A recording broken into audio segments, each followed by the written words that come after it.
edit it as much as we need to.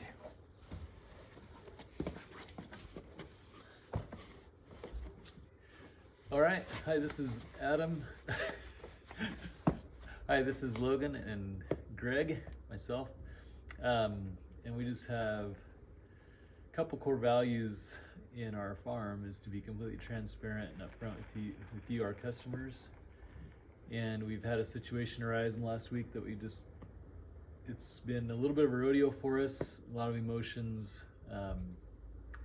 We've been made aware that we're not in compliance with the law for the state of Idaho. And so it's caused us to have to decide which direction we want to go with compliance or not. And we've decided we want to be in business. We decided that you, our customers, are worth it. And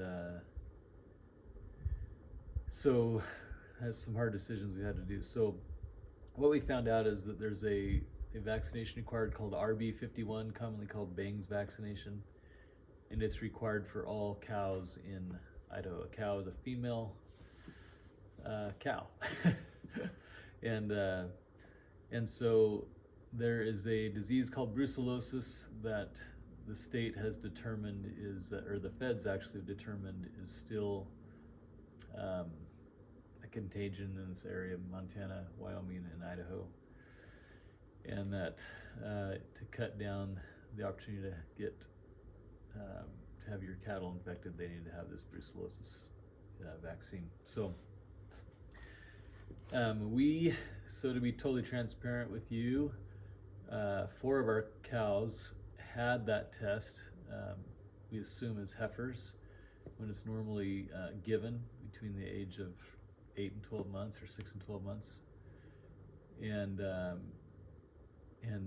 they've just been in our herd. We've been milking them just fine. But our other ones, we prefer not to vaccinate for various reasons, which I don't think we're going to get into much in this video, but we'd be happy to talk to any of you about that.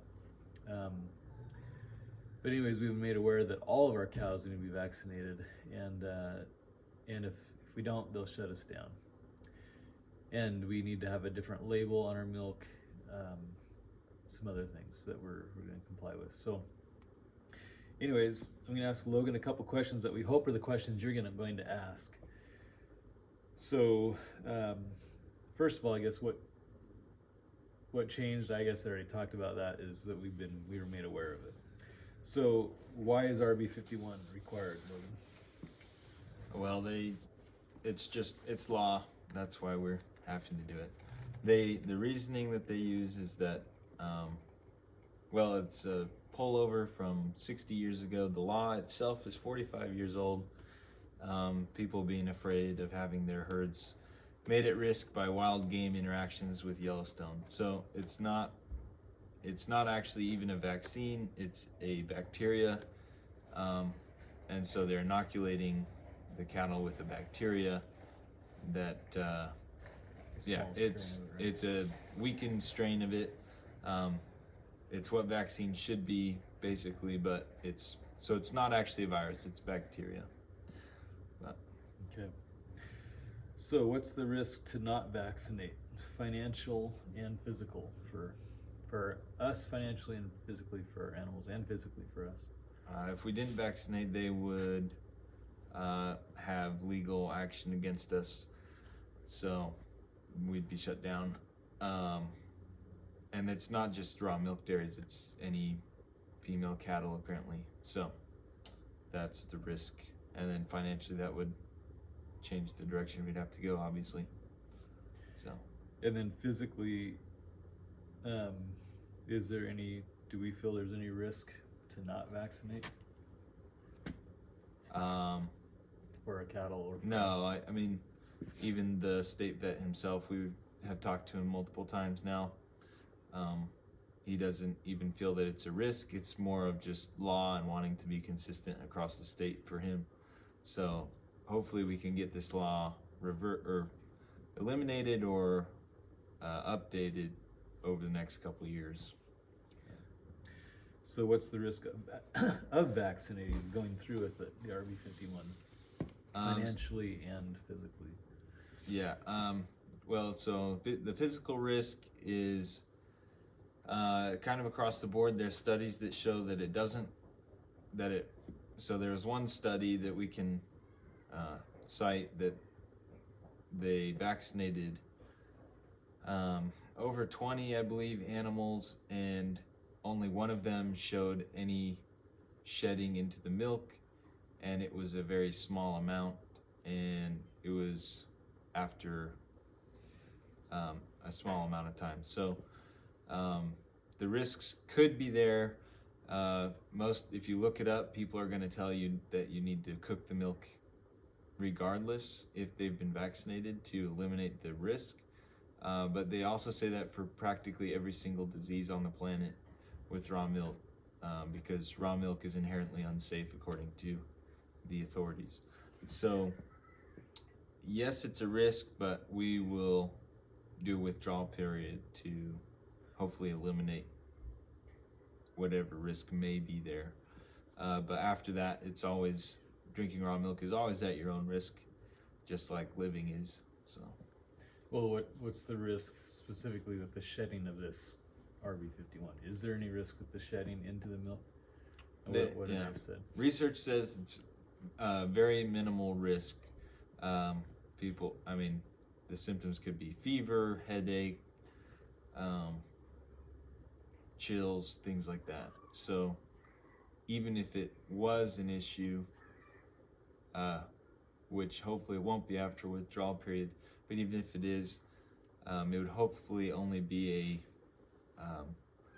your body having to detox from a foreign thing. So okay. So what have we decided we're going to do? So first of all, we're going to do this ourselves. We're not high on the vaccine thing. So what are we going to do to mitigate our risk, even if it is just a small physical ailment that would happen if we were to get something from the shedding? What are we going to do? When is our family going to start drinking our milk again from these cows? And we got to say that specifically too. We still have the milk from the other cows that don't have to get this RB51 at this time, and we have 2 that do need it this round, and then we'll have to do it to 2 others in the future and keep going forward. But what are we going to do to minimize that risk? Well, we'll do a withdrawal period, minimum a week, but we can do however long people are comfortable with. I personally, we are also going to do a detox program for them using homeopathy and like garlic and apple cider vinegar and colloidal silver, whatever we need to use to help their bodies purify themselves. I think after a couple weeks I would be fine drinking it. I honestly am less concerned about it, but I would be concerned about it if I was on antibiotics or had a compromised immune system due to other complications before the withdrawal period. And we could even send in a test to see if there's any remnants of the shedding after the withdrawal period. So, but that may not make sense due to the time that it takes to take the test. So yeah. So financially, it hurts us a lot. It's the 2 cows that have to be vaccinated tomorrow are the ones that are the biggest producers right now. I mean, we're a small herd. We have 12 dairy cows, ideally 9 in milk, and we only have like 6 in milk right now. Is that right? So our top 2 producers out of that is a huge percentage. So our milk availability is going to go down. We're going to try to take care of our milk club first, but we don't even know if we can do that. So we're going to be sacrificing as a family our milk, and our customers will too, for sure. Homestead produce, other areas that we distribute are going to be significantly less. But we want you to know that we're trying to do our best to stay in business, weather the storm, and keep things rolling. So, do you have anything to add? Nope. I mean, you can give us our feedback if you'd like. See how long you want the withdrawal period to be, or if you have any concerns or questions, reach out. Yeah, we'll put our contact information at the bottom of this video. Thanks.